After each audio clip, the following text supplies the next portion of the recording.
The Acts of the Apostles, chapter 27.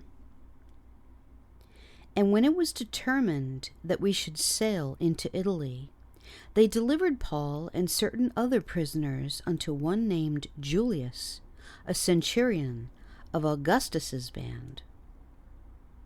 And entering into a ship of Adramyttium, we launched, meaning to sail by the coasts of Asia, one Aristarchus, a Macedonian, of Thessalonica, being with us. And the next day we touched at Sidon, and Julius courteously entreated Paul, and gave him liberty to go into his friends to refresh himself. And when we had launched from thence, we sailed under Cyprus, because the winds were contrary. And when we had sailed over the sea of Cilicia and Pamphylia, we came to Myra, a city of Lycia. And there the centurion found a ship of Alexandria sailing into Italy, and he put us therein. And when we had sailed slowly many days, and scarce were come over against Cnidus, the wind not suffering us, we sailed under Crete, over against Salmon, and hardly passing it came unto a place which is called the Fair Havens, nigh whereunto was the city of Lasea. Now when much time was spent, and when sailing was now dangerous, because the fast was now already past, Paul admonished them, and said unto them, Sirs, I perceive that this voyage will be hurt and much damage, not only of the lading and ship, but also of our lives. Nevertheless, the centurion believed the master and the owner of the ship more than those things which were spoken by Paul. And because the haven was not commodious to winter in, the more part advised to depart thence also, if by any means they might attain to Phenice, and there to winter, which is an haven of Crete, and lieth toward the southwest and northwest.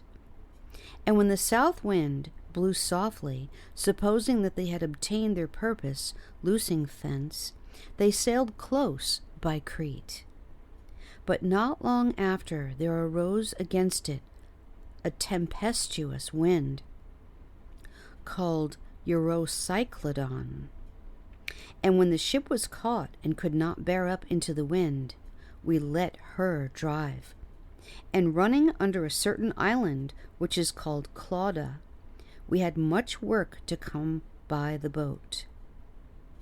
Which when they had taken up, they used helps, undergirding the ship, and fearing lest they should fall into the quicksands, strake sail, and so were driven.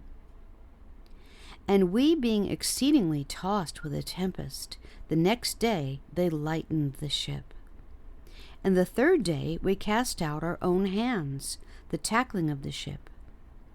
And when neither sun nor stars in many days appeared, and no small tempest lay on us, all hope that we should be saved was then taken away. But after long abstinence, Paul stood forth in the midst of them, and said, Sirs, ye should have hearkened unto me, and not have loosed from Crete, and to have gained this harm and loss. And now I exhort you to be of good cheer, for there shall be no loss of any man's life among you, but of the ship. For there stood by me this night the angel of God, whose I am and whom I serve, saying, Fear not, Paul, thou must be brought before Caesar, and lo, God hath given thee all them that sail with thee. Wherefore, sirs, be of good cheer, for I believe God that it shall be even as it was told me. Howbeit, we must be cast upon a certain island. But when the 14th night was come, as we were driven up and down in Adria about midnight, the shipmen deemed that they drew near to some country, and sounded, and found it 20 fathoms. And when they had gone a little further, they sounded again, and found it 15 fathoms. Then, fearing lest we should have fallen upon rocks, they cast 4 anchors out of the stern and wished for the day. And as the shipmen were about to flee out of the ship, when they had let down the boat unto the sea, under color as though they would have cast anchors out of the foreship, Paul said to the centurion and to the soldiers, Except these abide in the ship, ye cannot be saved.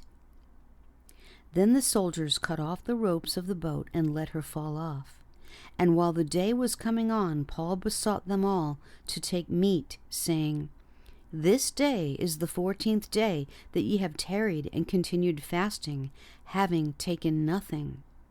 Wherefore I pray you to take some meat, for this is for your health, for there shall not an hair fall from the head of any of you. And when he had thus spoken, he took bread, and gave thanks to God in presence of them all. And when he had broken it, he began to eat. Then were all of good cheer, and they also took some meat. And we were in all in the ship 260 souls. And when they had eaten enough, they lightened the ship and cast out the wheat into the sea. And when it was day, they knew not the land, but they discovered a certain creek with a shore, into which they were minded, if it were possible, to thrust in the ship. And when they had taken up the anchors, they committed themselves unto the sea, and loosed the rudder bands, and hoist up the mainsail to the wind, and made toward shore. And falling into a place where 2 seas met, they ran the ship aground, and the forepart stuck fast, and remained unmovable, but the hinder part was broken with the violence of the waves. And the soldiers' counsel was to kill the prisoners, lest any of them should swim out and escape.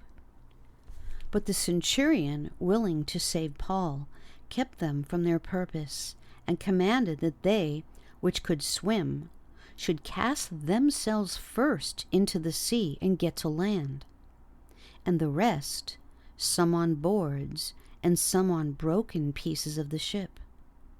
And so it came to pass that they escaped all safe to land.